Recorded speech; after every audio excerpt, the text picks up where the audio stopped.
Coucou tout le monde, j'espère que vous allez bien. Alors, aujourd'hui, qui dit pull moche, qui dit présentation de matériel de calendrier de l'Avent. Donc, notre deuxième calendrier de l'Avent, donc c'est le calendrier tournée manège. Alors, je ne savais pas comment l'appeler parce que ce n'est pas un carrousel. En soi, ce n'est pas un carrousel. Voilà. Et puis, je ne savais pas trop comment l'appeler. Donc, j'ai fait un appel à Marilyn. Je lui ai dit, Marilyn, comment je pourrais l'appeler et tout ça. Elle me dit tournée manège. Donc, je l'appelle tournée manège. Merci pour ton petit coup de main pour le nom. Donc, bon, vous l'avez déjà vu dans la présentation. Donc, c'est le principe d'un carrousel. Voilà. Donc, il tourne en haut, il tourne en bas, voilà. Hop, hop, ça ne pose pas de souci, il tourne des deux côtés. Et voilà. Moi, je n'ai pas fait de carrousel. J'aimais beaucoup, en fait, à chaque fois, je vois les décos de table comme ceci. Et je me suis dit, mais pourquoi pas nous le faire en objet de déco, calendrier de l'Avent. Voilà. Donc, tout simplement comme ceci. Alors, évidemment, j'ai fait avec ce que j'avais dans ma maison. Parce que comme vous vous doutez, les calendriers de l'Avent, je les enregistre début août. Donc, c'est le matériel que j'avais dans mon meuble Alex, que j'ai dans ma scrap room. Hein. Il y a juste l'anneau qui vient de chez Cultura, qu'on peut trouver n'importe quand. C'est les anneaux de Dreamcatcher. Mais voilà, c'est vraiment, j'avais ces petites boules, c'est pour ça, au départ, je voulais mettre le casse-noisette rose que j'ai là. Et après, je me suis dit, oh non, je le garde pour moi.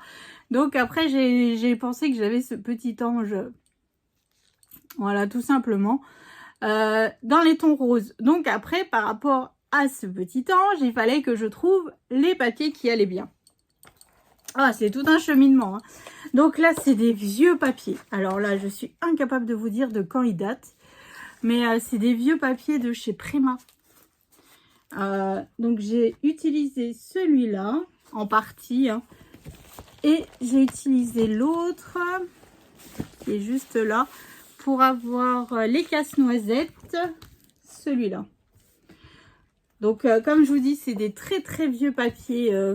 Je sais pas de quand ils datent. Franchement, je devrais, quand j'achète un bloc de papier, noter l'année derrière. Comme ça, je saurais. Mais ouais, je sais pas de... Franchement, je peux pas vous dire. Là, c'est très très vieux. Parce que les papiers Prima sont très jolis, mais très répétitifs. Donc, pour faire un album, c'est compliqué. Ou alors, il faut matcher avec une autre collection de papiers. Et donc là, en fait, pour moi, c'est l'idéal. C'est pour faire des cartes. Ou alors faire, comme là, les calendriers de l'Avent. Donc, mon papier avec les casse-noisettes, je l'ai utilisé sur mes cases, hein, ici. Voilà, puis sur les autres cases, j'ai mis du papier tout simple. J'ai gardé le même papier, en fait, que ça soit en haut et en bas. Hein. Voilà, ah, puis je vous ai pas montré aussi. Il s'allume en plus. En plus de tourner et de retourner, il s'allume. Voilà. Donc ça, après, vous pouvez vraiment le mettre sur un meuble et tout. Ça fait de la déco, c'est plutôt sympa. Donc, pour réaliser ce calendrier, j'ai utilisé 15 feuilles blanches A4, 160 grammes DCP, Clairefontaine, comme d'habitude.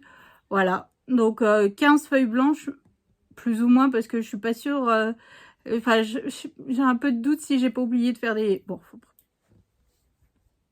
On ne change pas une équipe qui gagne, j'ai envie de vous dire. J'ai utilisé 2 attaches parisiennes, peu importe la couleur, peu importe. C'est vraiment, c'est pour faire le mécanisme qui tourne, pour que votre truc tourne. Donc ce mécanisme-là, on l'a déjà réalisé dans mon tout premier calendrier de l'Avent. C'était celui qui tourne et qui retourne. Je ne sais pas si vous vous souvenez, mais on a déjà réalisé ce mécanisme-là il y a au moins 3-4 ans. Voilà. Et en papier déco, j'ai utilisé 6 feuilles. 30-30. Après, je vous donne 6 feuilles. Mais franchement, si vous voulez réutiliser vos chutes pour faire les cases, c'est possible. Moi, je les ai mises de côté. Mais c'est possible de les refaire pour vos devants de cases, tout simplement. Donc, voilà. Donc, c'est un calendrier qui est un peu plus technique que celui qu'on a fait avant. Parce que comment dire, nos boîtes sont en forme de part à gâteau. Voilà. Donc après, on peut y mettre, là c'est la plus petite au-dessus, hein. Forme de part à gâteau. Donc je suis partie du principe de mes parts à gâteau comme j'avais réalisé une fois un Happy Mail. Je vous mettrai en petit où j'avais fait un gâteau d'anniversaire pour Christelle. Voilà, donc je suis repartie sur le principe là pour les boîtes. Et voilà pour la plus grosse. Donc là vous voyez, on peut vraiment y mettre pas mal de chocolat, y mettre une petite surprise, un porte-clés, enfin bref, vous pouvez gâter vos proches avec ce qu'il y a dedans. Donc oui, donc je vous disais, c'est le calendrier peut-être le plus technique parce qu'en fait pour faire une boîte, bah là c'est mes patrons, mais voilà, c'est le côté un peu plus compliqué. Après en soi, ça va. Franchement, une fois qu'on a fait une, on reprend sur un papier et puis après ça va tout seul. Donc voilà, après c'est le principe, c'est vraiment un peu comme, c'est totalement parce que après j'ai regardé, j'ai cherché parce que Marilyn, dans son message, elle me dit ça me fait penser au carrousel. Et effectivement, c'est vraiment la base du carrousel. Voilà, tout simplement. Ensuite, pour faire l'intérieur, vous savez, à l'intérieur de mes... Ici, pour faire les compartiments, j'ai utilisé le tuto de Loose Scrap. Voilà, parce que je me suis souvenue en faisant le tuto qu'elle avait fait l'an dernier, un tuto où elle expliquait justement comment faire les séparations. Et puis, elle avait fait un système où ça s'ouvre comme ça. Et franchement, moi, j'ai essayé. Mais ça fermait pas correctement, ça fermait pas... Ça n'allait pas, je sais pas, j'ai essayé avec en enlevant 1 ou 2 mm, en rajoutant, et ça n'allait pas. Donc c'est pour ça que je suis partie sur la forme des boîtes à part de gâteau. Pour moi, c'était beaucoup plus simple et je trouvais que finalement, par rapport à ce que j'avais moi en tête et le rendu que je voulais, ça correspondait parfaitement. Donc voilà. Donc je vous le dis aussi dans la vidéo quand je fais le calendrier que j'ai utilisé, donc le tuto pour l'intérieur, les séparations de Loose Scrap. Après le reste, franchement c'est des hexagones hein, que l'on fait avec un compas, un rapporteur, c'est des cours de géométrie niveau, niveau. J'ai essayé d'appeler Poussinette mais elle m'envoyait péter hein, pour faire. Donc voilà, donc tout ça en fait, pas de panique, on fait tout ensemble. Vous verrez, je vous explique tout. Donc, pour la déco, au-dessus. Donc ici, c'est un petit ange qui vient de chez Action, hein, comme je vous ai dit, tout simplement. Ensuite, donc il a les pieds qui font bling bling bling. Ensuite, qu'est-ce que j'ai mis? Alors, ça, c'est un cercle d'attrape-rêve que j'avais acheté chez Cultura, que l'on trouve toute l'année en rayon. Hein. Et mon cercle, il mesure à peu près 20 de diamètre. Si vous le voulez un peu plus petit, prenez un peu plus petit parce que bon, je trouve... Au départ, je trouvais que ça faisait un peu gros. Bon, finalement, ça me choque moins, mais voilà, je trouvais que ça faisait un petit peu gros. Maintenant, ça va, ça passe. À force de le voir, ça va. Donc voilà, toutes ces petites boules. Alors, elles viennent de chez Action aussi. Hein, quand j'achète chez Action, voilà, bon, après, là, j'ai un panier avec plein de petites boules. Rose blanche et rose paillette. Voilà. Ensuite, tout autour ici de mon cercle, j'y ai mis... alors, il y a du fil de fer dedans. Et comment dire, ça venait de chez Cora l'an dernier. J'avais payé 2,50 € le rouleau. Et donc voilà. Donc je trouvais que ça habillait notre cercle. Ça ne le laissait pas tout nu. Je préférais. Voilà, ça l'habillait, ça faisait joli. Ensuite, donc pour le fait que ça s'allume comme ceci, j'ai ces petites lumières qui viennent de chez Amazon. J'avais acheté l'an dernier lorsque j'avais fait l'album avec la cheminée devant qui s'allumait. Donc voilà, donc en fait j'ai un gros lot. Et en fait les piles ne s'usent pas parce qu'il y a une languette à enlever pour mettre en route. Donc je suis équipée. Et en fait ce que je voulais surtout c'était que le système là, le blanc, où il y a la pile dedans, il soit plat. Voilà. Donc ça. Ensuite, en déco aussi, j'ai mis quelques gros lots pour compléter un petit peu la déco Où c'est que j'en ai mis? J'en ai mis, hein. J'en ai mis un ou deux. Bon, je sais plus. Ah, c'est des tout petits, là. Voilà.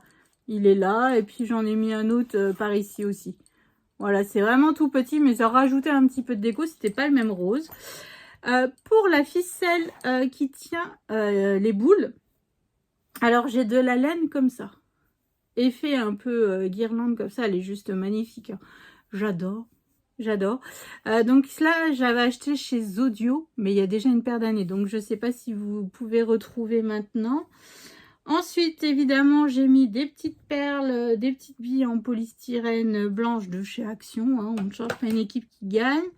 Des petites billes de polystyrène, toutes petites, qui viennent de chez Cultura. Quand c'est la période de Noël, vous trouvez, c'est un gros sachet comme ça. Voilà. J'ai pas mis de billes dorées, non. J'ai mis des petites pommes de pin aussi qui viennent de chez Action. Et des petites baies comme ça. Aussi, j'en ai mis quelques-unes. Au départ, je voulais aussi, et j'arrivais pas à les mettre, donc j'ai pas mis.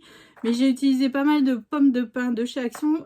Vous savez, c'est dans les bocaux en verre que l'on trouve au niveau des fleurs, des fausses fleurs. Et là, il va falloir que j'en rachète cette année s'ils en remettent. Des petites étoiles blanches en polystyrène qui viennent aussi de chez Action. Voilà. Ensuite, qu'est-ce que j'ai d'autre à vous dire? J'ai utilisé ma perfo pour faire les enveloppes, pour faire les encoches. Pour y glisser les doigts, hein, tout simplement. Et mes chiffres, je les ai fait toujours avec le même die tout petit. Pour faire les chiffres, et j'ai utilisé mes chutes de papier rose rose gold holographique. Voilà, pour faire les chiffres, pour rester dans le thème du rose, du girly, enfin bref, voilà. Alors, je sais pas ce que vous en pensez, mais franchement, moi, j'aime vraiment beaucoup. Ça fait en même temps un objet de déco de Noël. Ça fait, voilà. Juste quand vous... Alors, bon, j'ai pas fait toute la déco avec vous, parce que, en fait, coller et filmer, c'était un peu compliqué. Comment dire, surtout faites en sorte que derrière vous remettiez des boules, que ça vous stabilise votre cercle en fait. Hein. Donc on utilise quand même pas mal de petites boules. Mais bon. Enfin, je sais pas ce que vous en pensez. Donc là, le jour où j'enregistre cette vidéo, je ne sais pas lesquels calendriers vous avez choisi. Mais moi j'espère franchement du fond du cœur que vous avez choisi celui-là et la boule à neige. Voilà, c'est mes deux coups de cœur. Voilà, c'est un de plus dans la collection des calendriers de l'Avent. Je me suis acheté un petit cahier pour écrire toutes mes mesures et mettre les photos de tous mes calendriers de l'Avent depuis le départ où j'ai commencé à les faire. Donc là, il va falloir que je remplisse. Je sais pas à combien on est de calendriers, mais en tout cas, j'adore, évidemment. Donc voilà, donc j'espère que ça vous a plu, que ça vous... Voilà, que vous aurez envie de le réaliser. Inondez-moi de photos, d'identification, comme quoi vous avez réalisé des calendriers, comme vous savez, moi j'adore ça. Voilà, et puis que vous aurez envie de le reproduire, c'est surtout ça. Donc le tuto arrivera comme d'habitude demain. Voilà, et puis il n'y a plus qu'à. Il n'y a plus qu'à, franchement, c'est canon. Enfin, moi j'aime vraiment beaucoup. Je trouve que ça... L'effet rose comme ça fait très girly, hein, évidemment. On n'est pas dans le traditionnel, ça change de la boule à neige qui était dans le côté traditionnel de Noël, un peu même effet vintage. Bah, pas un peu, beaucoup effet vintage, mais franchement, j'aime vraiment beaucoup. Donc voilà, donc j'espère que ça vous a plu, que ça vous donnera des petites idées. Donc rendez-vous demain pour le tuto de ce calendrier. Et n'hésitez pas à me partager toutes vos photos et tout ça quand vous l'avez réalisé.